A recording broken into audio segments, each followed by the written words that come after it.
So here we are starting at page 174, chapter 7 um, of part 2 of Listen Humanity.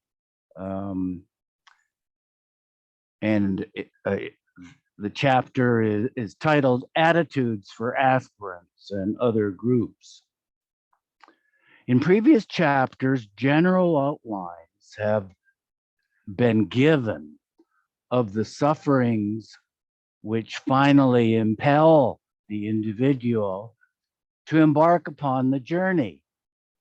In addition, the major paths and high roads were described by which a great majority of the seekers travel, and the states and stages through which the aspirant gradually progresses were briefly sketched.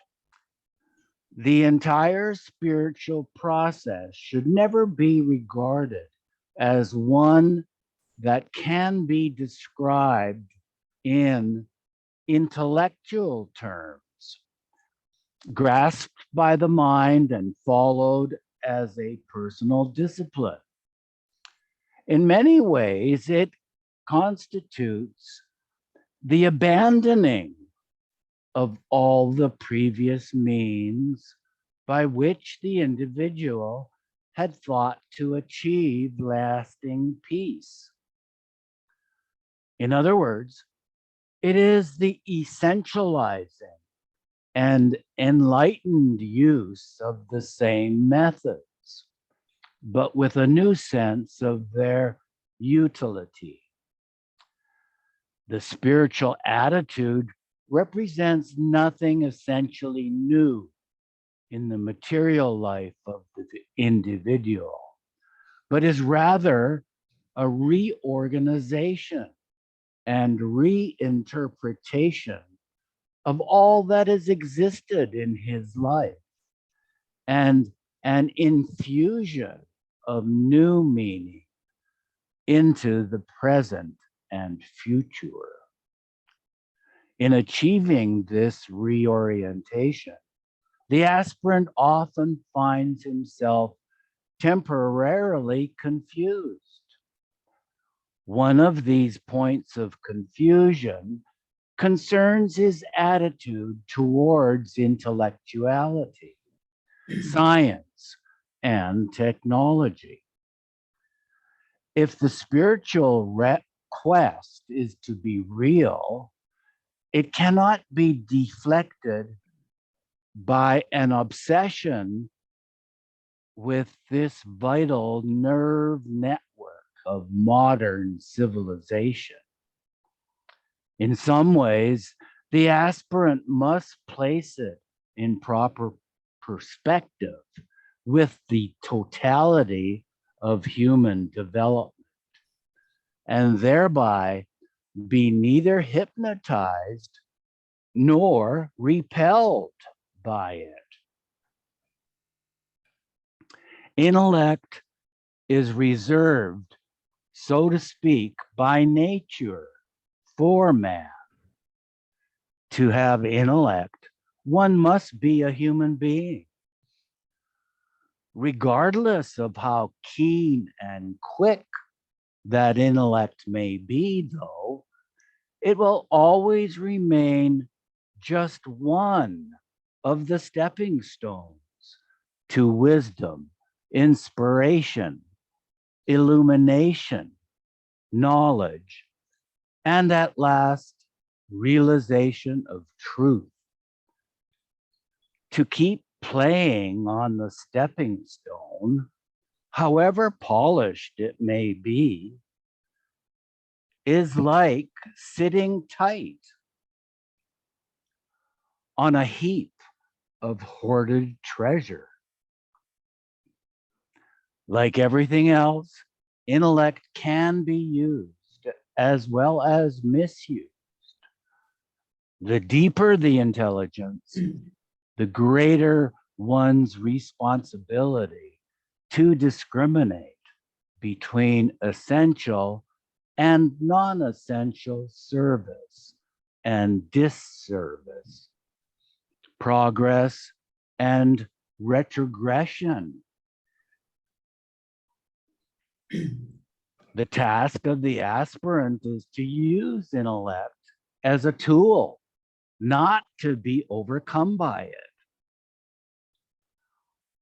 Often one hears in religious discussion of the opposition between matter and spirit. There is no fundamental opposition between matter and spirit. Like the closely knit elements of life and form in a person, the spiritual and material aspects of human life are closely united. Realization of this would eliminate erroneous, contrasting concepts such as God and man, one and many, light and darkness, etc., all of which spring from the illusion of duality. The fundamental link between spirit and matter can be seen in the necessary connection between ideas and deeds. Mere playing with spiritual ideas without putting them into action is as unproductive as emphasizing the material at the expense of the spiritual. The simplicity of the real solution to all problems makes that solution increasingly baffling. The real solution lies in the elimination of all self-interest. This makes man practical in the truest sense of the word and gives him strength to face the facts concerning body and soul. Gloria, could you unmute and continue? Thank you. The aspirant need not worry about the position between spirit and matter, but should rather concern himself with the proper use of the one as the vehicle of the other. Then he will realize the higher ideals which relate to the actions of everyday life. The living spirit behind love, service, and brotherhood then blossoms out in accomplished deeds and is no longer empty words and academic theories reserved for armchair practice. God's infinite beauty, power, and bliss are experienced with full consciousness in art, science, literature, nature, and all walks of life. Although the unconscious slavery of modern man to the industrial age is a serious matter, the emancipation of mankind from physical and economic slavery is a comparatively easy affair. The real slavery, because it's the most cruel and destructive of all, is the intellectual bigotry which claims to possess an exclusive monopoly on all truth. It is people obsessed by such a belief who, when they happen to be in a position of material power, hasten the downfall of a laboriously built civilization, of the disintegration of a living religion. Man can be redeemed from all types of bondage, physical, mental, spiritual, social, political, moral, sooner or later. But the redemption of man from the self-imposed shackles of intellectual self-sufficiency, uncritically accepted ideals, and a dry religious heritage is a task which is well nigh superhuman. Here is a real task of the aspirant, to pierce through his own layers of self-imposed self-sufficiency and insensitivity so that he may expose a layer of vital awareness to the world about him, which would teach him if it could. Often the aspirant is concerned in the early phases of his awakening by his attitude towards established religions and their rituals. All of these have a tendency to encourage the spirit of love and worship. And as such, they help to a limited extent in wearing out the ego shield in which human consciousness is caught. But if they are followed unintelligently and mechanically, the inner spirit of love and worship dries up. Then they harden the ego shell instead of wearing it out. Rituals and ceremonies cannot carry one very far towards the path. And if they are unintelligently followed, they bind as much as any other unintelligent action. In fact, when they are deprived of all inner life, they are in a sense more dangerous than any other unintelligent action because they are pursued in the belief that they help towards God realization. Due to this element of self-delusion, lifeless forms and ceremonies become a sidetrack to the path. Through mere force of habit, one can become so attached to these external forms that intense suffering may be required to dispel their imaginary value. Often, the aspirant becomes discouraged when he begins to understand how very long and difficult the path is. But these are persons who are concentrating only on jumping to the final goal and have not yet been caught up in the absorbing challenges which call for the greatest ingenuity at every step of the way. When the aspirant meets the challenge of life's game, it becomes so exhilarating that there is little inclination to worry whether the goal is 1 or a crore of lifetimes away. A healthy approach to life contains the automatic answer to pessimism over the distance to be traveled. The man of the world believes that to have understood a thing intellectually is to have learned it.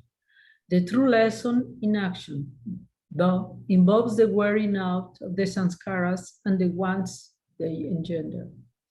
To learn in this sense is not enough to comprehend intellectually. Learning may be a lengthy process which moves slowly through many, many repetitions of difficult situations.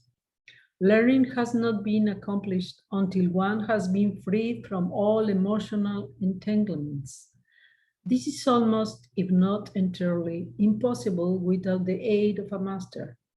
It is for this reason that when the aspirant realizes the master's true contribution, he greets the master with much joy. All action, except that which is intelligently designed to attain God realization, binds consciousness. It is not only an expression of accumulated ignorance, but also a further addition to that accumulated ignorance.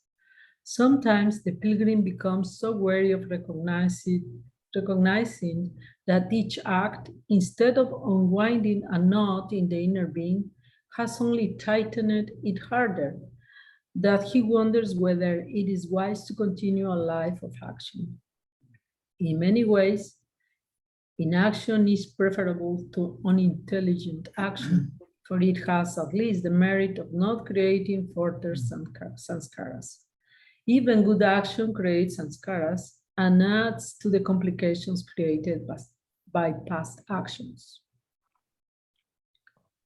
All life is an effort to achieve freedom from self-created entanglement.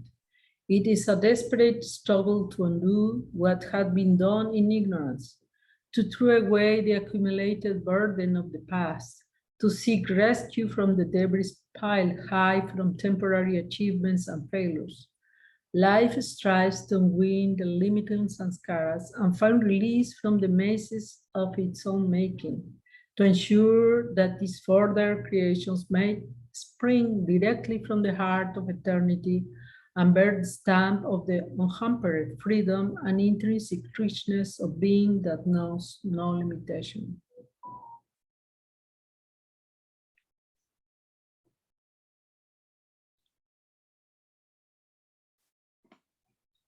Action that is aimed at attaining God is truly intelligent and spiritually fruitful because it brings release from bondage. It is second only to that action which springs spontaneously from the state of divine knowledge itself. All other forms of action, however good or bad, or however effective or ineffective from the worldly point of view, contribute to a bondage of the soul and as such are inferior to inaction. Inaction is less helpful than intelligent action, but is better than unintelligent action, for it amounts to the non-doing of that which would have created a binding. The transition from unintelligent action to intelligent action, from binding karma to unbinding karma, is often through inaction. This is the stage when unintelligent action has stopped because of critical doubt, and intelligent action has not yet begun because adequate momentum has not been achieved. This special type of inaction, which plays a definite part in progress on the path, should not be confused with ordinary inaction that springs from inertia or fear of life.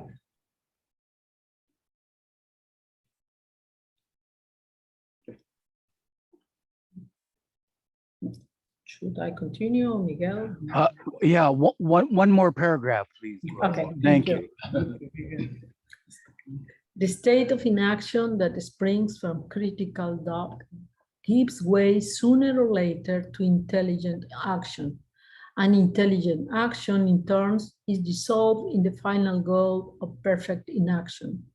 Perfect inaction does not mean inactivity. When self is absent, one achieves inaction in one's every action, however excessive it be. Various of the yogas, such as Karma Yoga and Dhyan Yoga, can be instrumental in achieving the end of all action by practicing inaction in the midst of intense activity. The only way to live a life of absolute inaction is to surrender completely to a perfect master. Then one dies entirely to oneself and lives only for the perfect master, acting and fulfilling the dictates of the beloved one. Each age group, each profession, each race had its own problems in pointing itself toward the beginning stages of the path. The following brief messages are intended for various of these groups. Thanks, Gloria. Miguel, please. Message for youngsters. I remember very well when, not long ago, I was just like one of you. You little ones are especially dear to me. Children are innocent and free from vain egotism. Children have no low desires. When, after becoming free from all childishness, man really becomes childlike, he realizes God.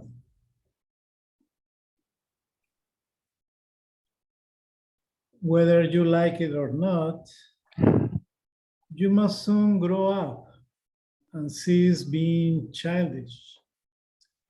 More and more, you must enjoy letting your teachers teach you and your elders lead you while you are growing into men and women. Unless you are willing to learn and ready to obey, they cannot help you as they would as they would like to do.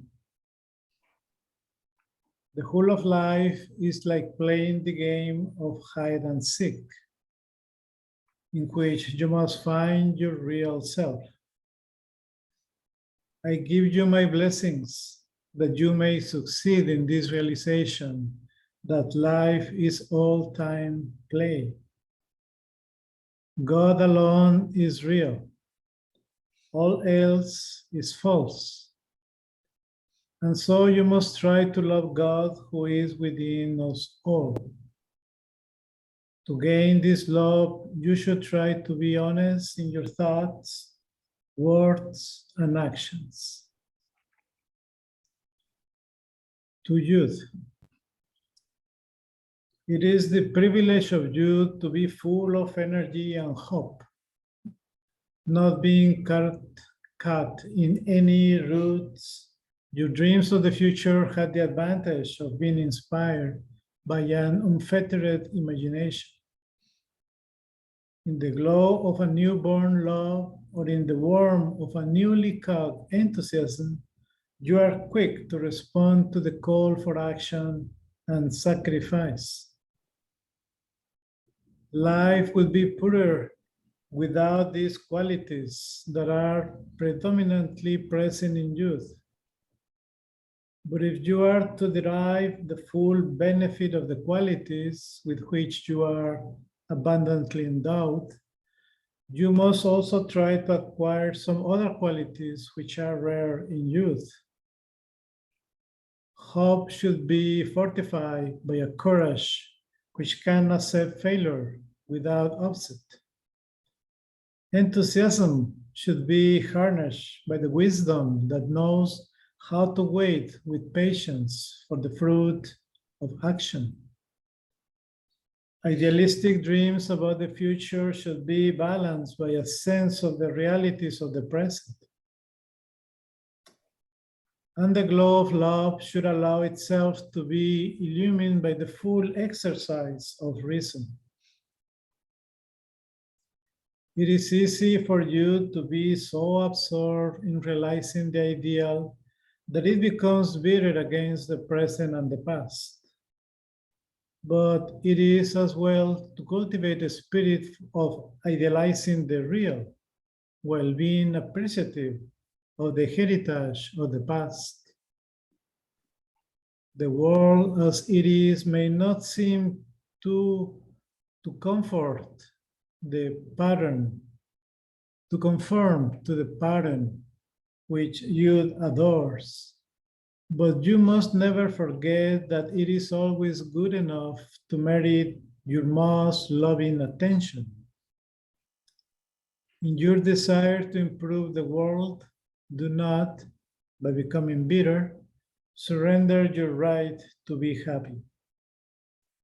Youth loves freedom and therefore has a natural impulse to rebel against all authority.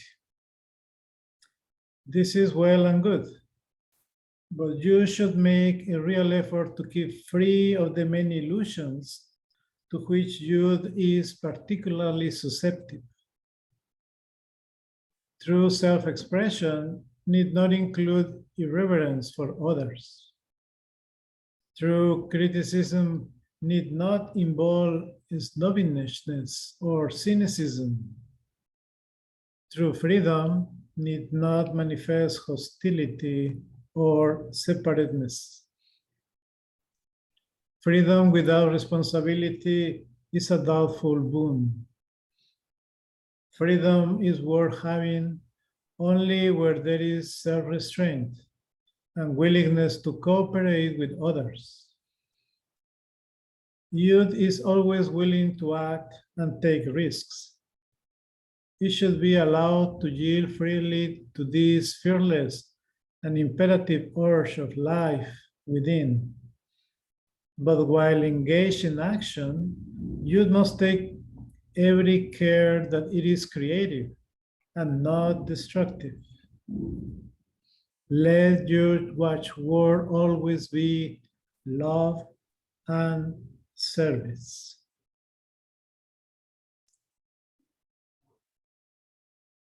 to students, artists, social workers, and public institution servants. Literacy is not education, and education is not culture. And all this together do not constitute the and or gnosis. This stands in a class by itself, independent of any concomitant factors. Illiteracy and ignorance invite exploitation, but literacy can also become a willing tool in the hands of those who exploit. Education devoid of culture is inherently destructive, although on the surface it seems to represent progress. Since all types of people have claimed that their greatness constitutes culture, the word has become indefinite in the minds of the public.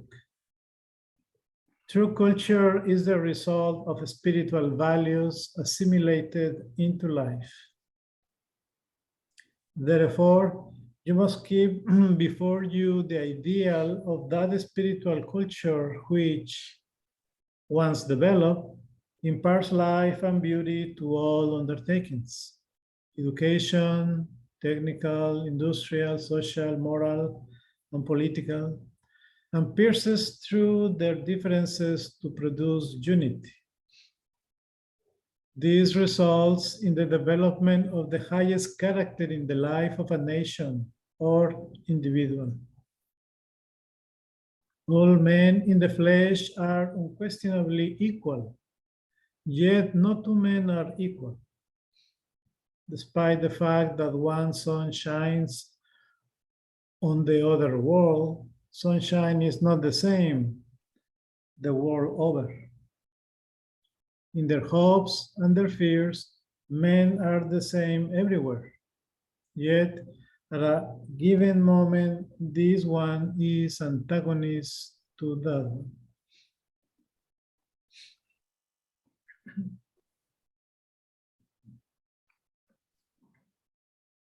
Love for God, love for fellow beings, love of service, and love of self-sacrifice. In short, love in any shape and form is the finest give and take in existence. Ultimately, it is love that will bring about the much desired equating of human beings all over the world, and without necessarily disturbing the inherently diverse traits of mankind. It is infinitely better to hope for the best than to fear the worst. Time is composed equally of night and day. In its inevitable course of ups and downs, the world is fast approaching once again a glorious dawn. May blessings to you all. My blessings to you all. Sorry. Thank you so much. Beautiful, Miguel. Marion, please, could you unmute? Yes. To Harrigens and laborers. To think that birth or profession is the basis for difference between men is to dream in the past and remain dead to the present. In those things which represent true value in human heritage, all men are equal. Cleanliness of mind and body have never been and never can be the monopoly of any one class or creed. They should be aspired to and can be achieved by everyone. At the same time, it should be recognized that to maintain such purity in the face of increasing opposition from various directions will entail suffering. The spiritual status of any people is in direct proportion to its ability to suffer. Suffering should be intelligent and deeply penetrating. When a people develop their spiritual outlook on life, they automatically increase their capacity to suffer. Selfishness multiplied by population results in war, exploitation, persecution, and poverty. Selflessness multiplied by population brings about peace and plenty. All the modern fads rampant in the guise of politics, economics, materialism, communism, nationalism, and socialism must be judged by the criterion of selflessness. Whether you are religiously suppressed or politically oppressed, whether you are exploited economically or sweated industrially, the suffering you endure will determine your spiritual position. Man-made differences, like all other things made by man, take no time to change in changing times. A great changeover is approaching, in which rights must and will be restored, and in which responsibilities must also be shouldered. It is indeed great to be a man, but it is far greater to be man to man. Irrespective of birth levels and belief tables, my blessing to all those who feel themselves oppressed, depressed, or suppressed for any cause whatsoever. General message.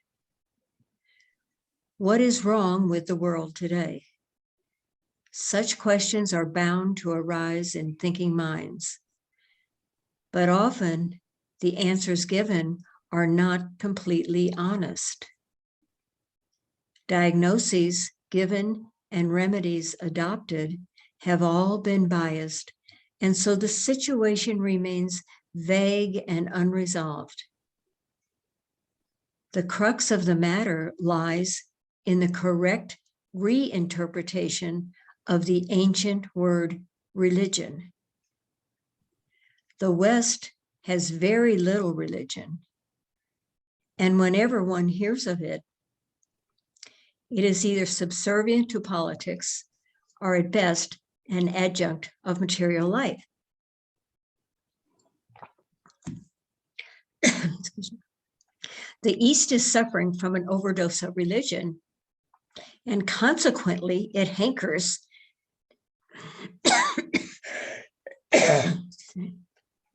desperately for a material antidote. I think I'm going to have to pass. Okay, thanks a lot, Marion. I'll take another turn. So the East is suffering from an overdose of religion, and consequently, it hankers desperately for a material antidote. Religion in the West is synonymous with scientific progress, which is distinctive in its manifestation. Religion in the East, and in India in particular, has gone underground and been replaced largely by crude ceremonies, vague rituals, and lifeless dogmas. Instead of nourishing the seeds of peace and plenty, this subterranean religion tries to propagate communism, fanaticism, nationalism, and patriotism, which have now become bywords associated with leadership and greatness, suffering and sanctity. In short, religion as a living force has become obsolete. Marion, Is your throat okay now? You want to take another turn? Or finish your turn? Do you You're want to finish muted. that paragraph and then I'll pick it up? Okay. The urgent need of today is to resuscitate religion. I mean, the urgent need of today to resuscitate religion is to dig it out of its narrow, dark vault and let the spirit of man shine out once again in its pristine glory. Right. The most practical thing in the world is to be spiritually minded. It needs no special time, place, or circumstance. It is not necessarily concerned with anything out of the ordinary daily routine. It is never too early or too late to be spiritual.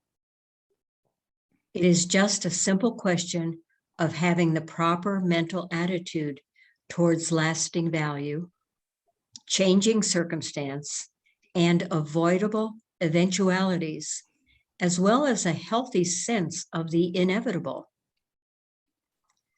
Spirituality is not restricted to, nor can it be restricted by anyone or anything, anywhere at any time. It covers all life for all time, and it can easily be achieved through selfless service and that pure love which knows no bondage and seeks no boundary. A mighty surge of this spirituality is about to sweep over the world. My blessings to you all. There is no more ready means by which the first outlines of the inner self can be known than through complete honesty. Honesty with one's fellow beings is the beginning step. From this, there cannot help but come honesty with oneself. It is heartening to find that even the worst of one's nature is not frightening, and that the very fact of having faced the worst in oneself gives the courage to look at the challenges of life and the path. Having achieved honesty and found courage, the sustaining self begins to reveal itself. To be honest is certainly not easy, for never before has dishonesty and hypocrisy been so rampant in the world as today. If the least hypocrisy creeps into one's thoughts, words, or deeds, God, who is the innermost self in us all, keeps himself hidden. Hypocrisy is a million-headed cobra. Today, there are so-called saints in the world who tell people to be honest and not hypocritical. Yet they themselves are deeply involved in dishonesty. If you cannot love God and cannot lead saintly lives, then at least do not make a pretense of it. The worst scoundrel is better than a hypocritical saint. Honesty is not only a light on the inner path, it is also one of the most effective means for relief of the suffering which afflicts all, man or woman, rich or poor, great or small. Relief from all kinds of suffering is within ourselves if, in all circumstances and in every walk of life, we try to think honestly, act honestly, and live honestly. Infinite honesty is one of the aspects of God, and therefore, the least hypocrisy in ourselves keeps us aloof from God. Simplicity and all it implies is another great aid in the development of human love. Simplicity springs from humility, and humility is often confused with modesty. Modesty is weakness, but humility is strength. Therefore, a world of difference separates the two. The moment you say, "I say in all humility," the very use of the expression betrays your ego, even though you believe that you are being humble. You are expressing your egotism. The difficulty is not resolved, even if you try with true honesty to express true humility.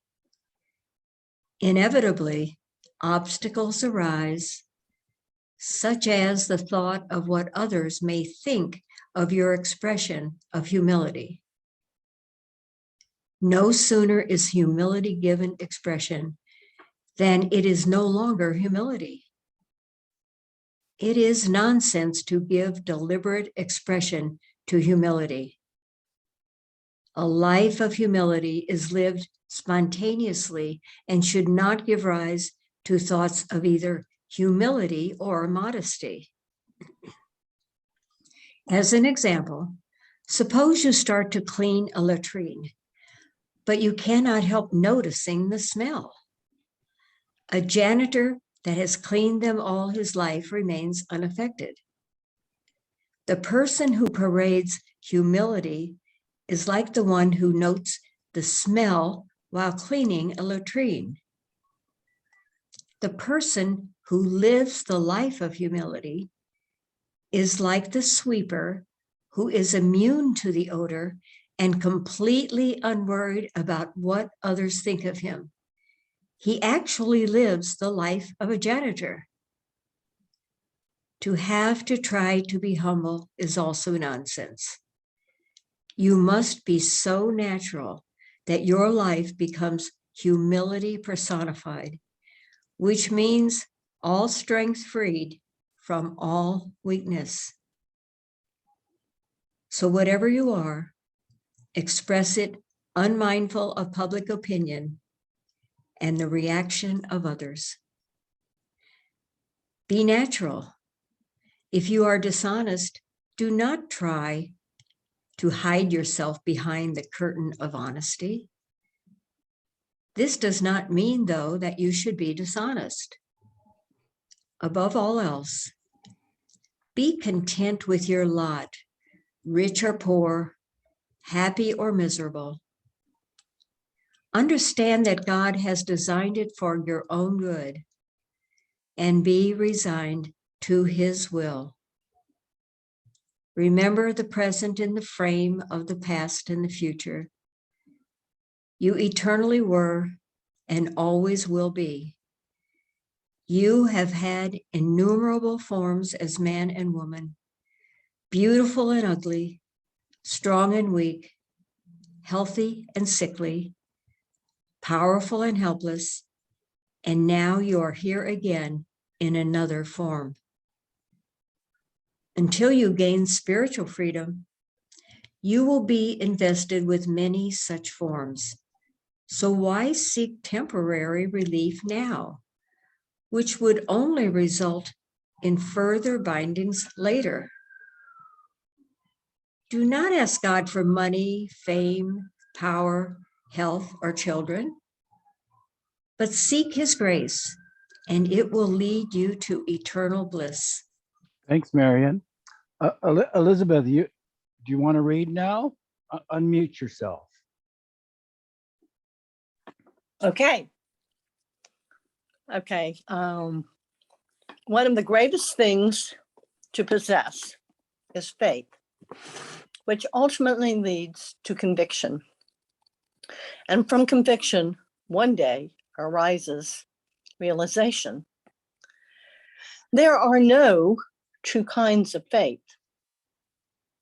Faith is the last thing to be labeled. The only question is whether one has strong faith or weak faith. Some manifest faith only to the point of acknowledging forms and ceremonies, while some go beyond this to seek the kernel and eschew the whole, believing either in the impersonal infinite existence or in the personal existence of one's own master. Thus, it is only a question of degree of faith. In wholehearted faith, relief will be found from the many sufferings which afflict man. We are already in possession of infinite power and happiness, but it is our way of life which prevents us from enjoying these eternal treasures of God. Faith can provide a key to attain them. Eventually, faith must give way to conviction, for after all, faith is only faith.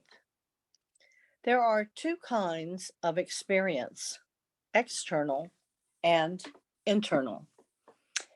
External experience can result through the gross media. What we actually see of the gross world with our gross eyes gives us conviction of a sort. But there are occasions when even this conviction is based on incorrect analysis.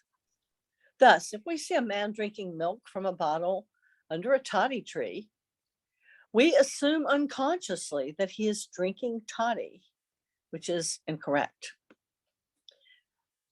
What is seen from the inner eye gives absolute conviction and can never be false.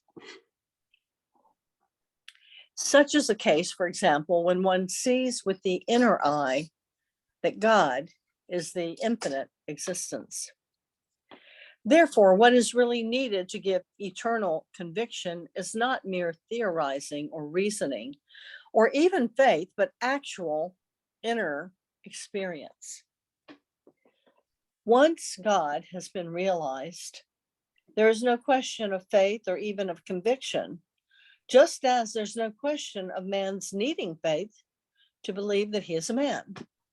Having transcended the boundaries of faith, one finds oneself identified with the infinite and the one self manifested everywhere. And toddy is a cheap, intoxicating drink commonly made in India from the sap of the toddy tree. Chapter 8, Love and God. There can be no greater folly than that the aspirant quarrel with one another over the, there can be no greater folly than that the aspirant quarrel with another over the pros and cons of this way or that, instead of concentrating on his own onward march. One road may be steep, another full of potholes, a third torn by racing rivers. Similarly, one man may walk best, another may be a good runner, a third a fine swimmer. In any case, the things that should really count are the destination and the progress each individual makes. Why should one who runs like a hare come in the way of another who is more likely to succeed at the pace of a snail? Spiritual progress is like climbing through hills, dales, thorny woods, and along dangerous precipices to attain the mountaintop. On this path, there can be no halting or return. Everyone must get to the top, which is the direct realization of the Supreme Godhead. All hesitation, sidetracking, or resting in halfway houses, or arguing about the best route only postpones the day of final fulfillment. The aspirant cannot be too alert about the path. The slightest lingering in the false world of shadows is inevitably an invitation to suffering that could have been avoided if the eye had been steadily fixed on the supreme goal of life. The best of all forces, which can overcome all difficulties on the way, is the love that knows how to give without need to bargain for a return. There is nothing that love cannot achieve, and there is nothing that love cannot sacrifice. There is nothing beyond God, and there is nothing without God. And yet God can always be captured by love. All other essential qualities will come to the aspirant if he follows faithfully the whispering of the unerring voice of love that speaks from his own heart, shedding light on the path. To lose hold of the mantle of this guide is to find only despair. The heart without love is entombed in unending darkness and suffering, but the heart that is restless with love is on its way to realization of the unfading light that shines on the unfathomable sweetness of life divine. Pure love is matchless in majesty. It has no parallel in power, and there is no darkness it cannot dispel. It is the undying flame that has set all life aglow, yet it must be kindled and rekindled in the abysmal darkness of selfish thoughts, selfish words, and selfish deeds. As it is fired anew, it bursts out in magnificent light to serve as a beacon for those who still grope in the darkness of selfishness, be that darkness deep blue or all black. Human love, regardless of its limitations, should never be despised. It is bound eventually to break through all limitations, to initiate the aspirant into eternal life in the truth. Then the lover may lose his separate false self and become united with God, who is the one matchless and indivisible ocean of unsurpassable love. God does not listen to the language of the tongue and its japs, mantras, devotional songs, and so on. He does not listen to the language of the mind and its routine meditations, concentrations, and thoughts about God. He listens only to the language of the heart and its message of love, which needs no ceremony or show, only silent devotion for the beloved. This love can be expressed in various ways, all of which ultimately result in union with God. The practical way for the average man to express love is to speak lovingly, think lovingly, and act lovingly towards all mankind, feeling God to be present in everyone. Love is dynamic in action and contagious in effect. It is only the spiritually alive and enlightened who can feel the significance of the ancient adage so cheaply bandied about by some preachers and philosophers that love begets love. The way of love is not free from sacrifices. Just as heat and light go hand in hand, so do love and sacrifice. The true spirit of sacrifice springs spontaneously, like humility, and cannot be aware of itself nor reserve itself for particular objects and special occasions. Love means suffering and pain for oneself and happiness for others. To the giver, it is suffering without malice or hatred. To the receiver, it is a blessing without obligation. Just as it can never be too early or too late to learn to love for the sake of love, So there can be nothing too small or too big to be sacrificed or sacrificed for. The flow of life, the flow of light, and the flow of love are as much in the drop as in the ocean. The smallest thing is as big as the biggest, and the biggest thing is as small as the smallest. It all depends upon the particular yardstick used. The spirit of true love and real sacrifice is beyond all ledgers and needs no measure.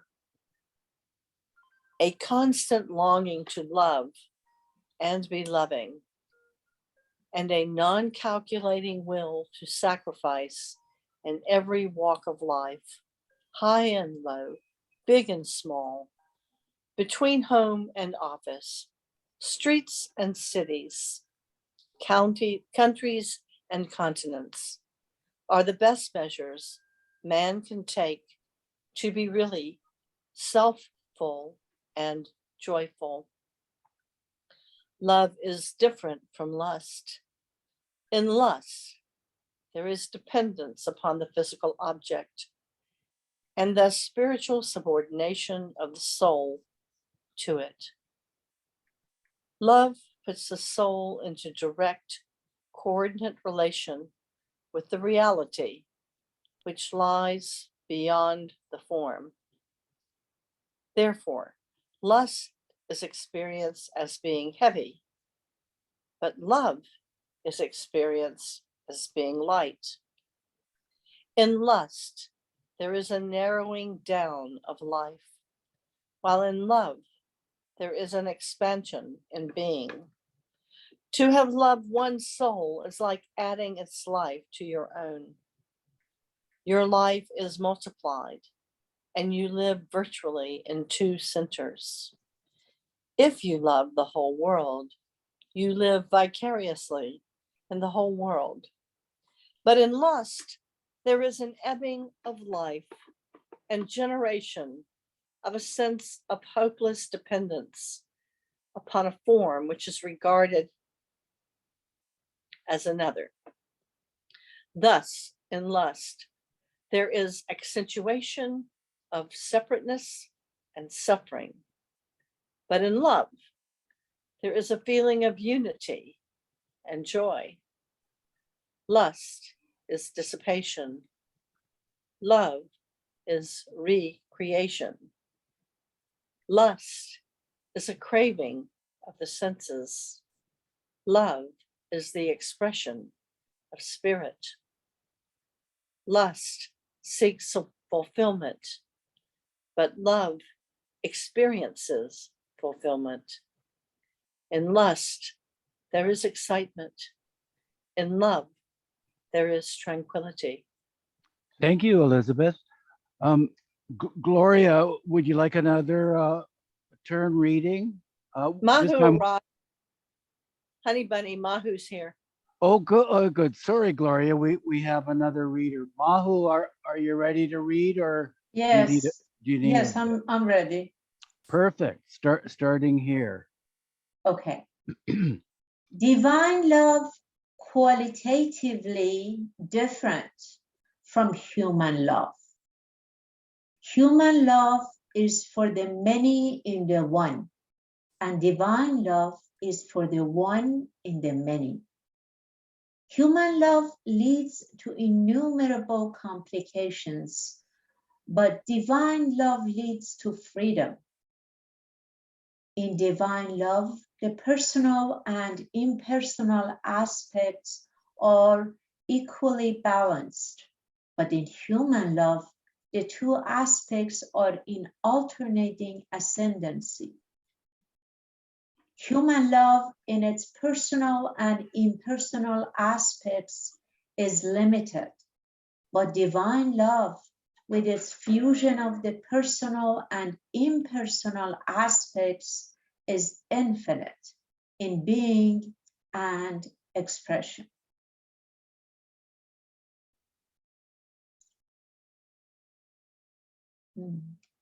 If instead of seeing fault in others, we look within ourselves, we are loving God.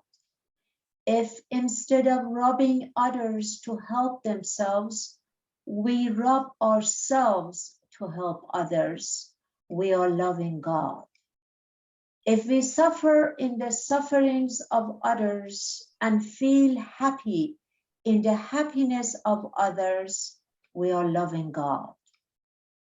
If instead of worrying over our own misfortunes, we think of ourselves as more fortunate than many, many others, we are loving God. If we endure our lot with patience and contentment, accepting it as His will, we are loving God. If we understand that the greatest act of devotion towards God is not to harm any of His beings, we are loving God. To love God as He ought to be loved, we must live for God and die for God, knowing that the goal of all life is to love God and find Him as our own self. Therefore, let us become the soldiers of God. Let us struggle for the truth. Let us live not for ourselves, but for others.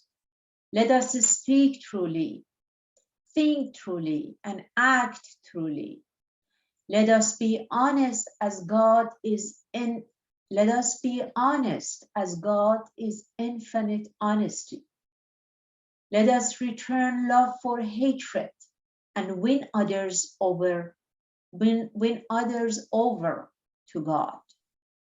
Let the world know that above everything, the most dear to our hearts is God, the supreme reality. Besides keeping God before ourselves in our daily lives and loving Him by loving our fellow men, we can love God by surrendering to the Sadguru or perfect master, who is God's personal manifestation, or to the God-man, who is God descended directly into form. To surrender to any of these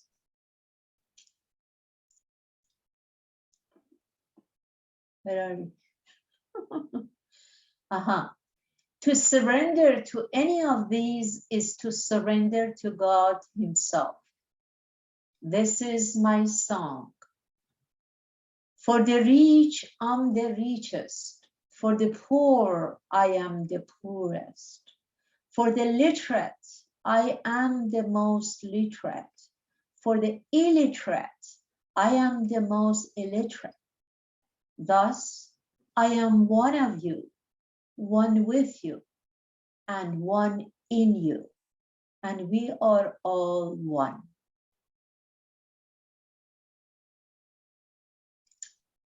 To have my real darshan is to find me. The way to find me is to find your abode in me.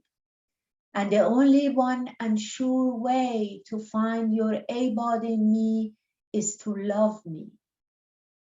To love me as I love you, you must receive my grace. Only my grace can bestow the gift of divine love. To receive my grace, you must obey me wholeheartedly with a firm foundation of unshakable faith in me. And you can only obey me spontaneously as I want when you completely surrender yourselves to me, so that my wish becomes your law and my law sustains your being. Age after age, many aspire for such a surrender, but only very few really attempt to surrender to me. To surrender to me completely as I want. He who succeeds ultimately not only finds me, but becomes me and realizes the aim of life. The final way to realize God is to love Him and to lose oneself in Him through intense longing for union with Him. To love God wholeheartedly is to lose oneself eventually in the Beloved and enter the eternal life of God. Like a tree, such love has branches of wholehearted devotion, perfect selfless service, self-denial, self-sacrifice, self-renunciation, self-annihilation, and truth. In this love are embodied all the yogas known to saint and seeker. The highest aspect of this love, which surpasses love itself, is that of complete surrender to the will of the Beloved. This means complete obedience to his wishes, regardless of the cost. The perfect masters are always immersed in the joy of this union with God and can never be snared in the mazes of the illusory universe. Therefore, they do not ordinarily pay any attention to the universe other than to divert the attention of humanity from the shadow to the substance. Divine love makes the individual true to himself and to others.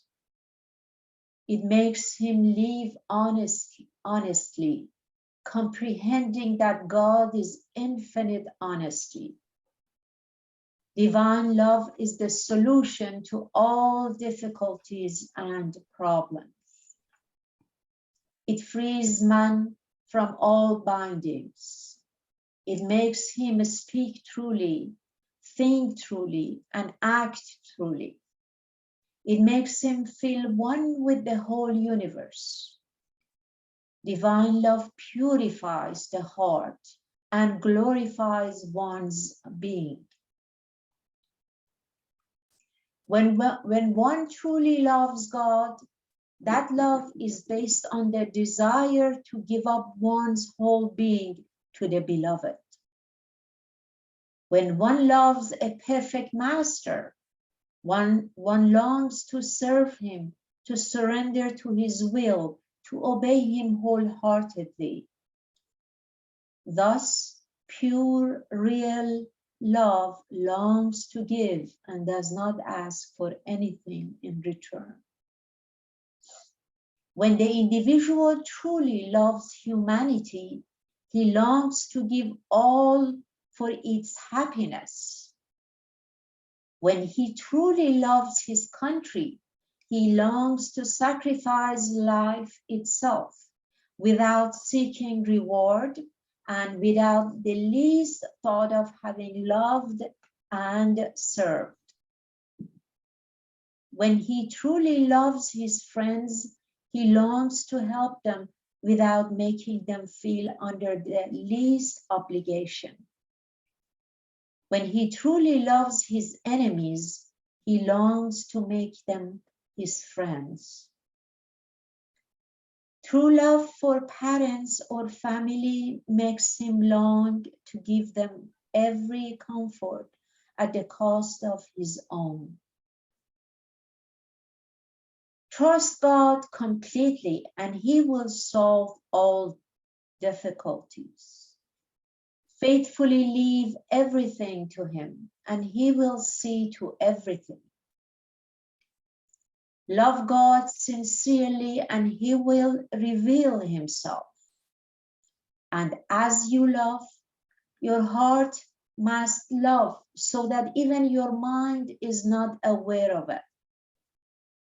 As you love God wholeheartedly and honestly, sacrificing everything at the altar of this supreme love, you will realize the beloved within you. Very beautiful. Thanks, Mahu. And next week we'll start at the top, page 192.